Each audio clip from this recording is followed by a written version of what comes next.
Just as the digitalization of the polling process was critical in ensuring fast, free, and fair elections, the integration of government operations, transactions, and services with the digital sector is the sure pathway to transparency and the reduction of corruption in the bureaucracy.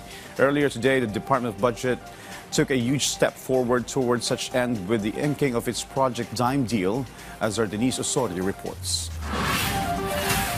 A memorandum of understanding has now been formally signed between the Department of Budget and Management, Department of Information and Communications Technology, Department of Transportation, Department of Education, and the Metropolitan Manila Development Authority for the rollout of the Digital Information for Monitoring and Evaluation, or DIME project.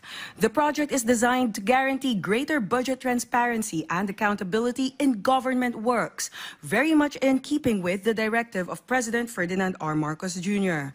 DBM Secretary Amenna Pangandaman noted that while the idea was first floated back in 2018, it's only now that the wheels are finally in motion. Ang pinopondohan natin, let's make sure po na ito ay makarating sa ating mga kababayan sa mas lalong madaling panahon. Yan lang po ang gusto nating gawin dito, no? Para mapakita na we in the government, very transparent po sa pag-i-implement ng mga proyekto.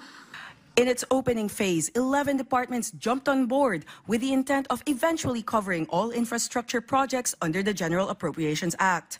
Also joining the effort are the Philippine Space Agency, the National Mapping Resource Information Authority, the Department of Public Works and Highways, and the University of the Philippines Project NOAA. At the same time, officials carried out an inspection of the Tripa de Galina pumping station, the largest in Metro Manila, where the MMDA has hauled away thousands of tons of waste. Pangandaman underlined that the project will only hit its mark with a whole-of-government approach, and the public mucking in as well. Ang pinaka-importante po dito na component ay yung public participation.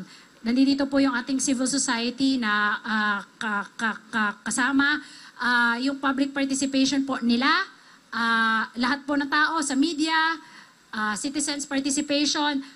Pwede po kayo mag-log, magbigay ng komento, magbigay ng input doon sa ating website. Magiging successful lang to kung lahat po tayo magtutulungan para magkaroon ng napakagandang database para sa ating Project Time. Pangandaman also gave a quick demo of the DIME system, showing how the public can see at a glance the status of government projects and flag any irregularities. Denise Osorio for the National Television Network for a new and better Philippines.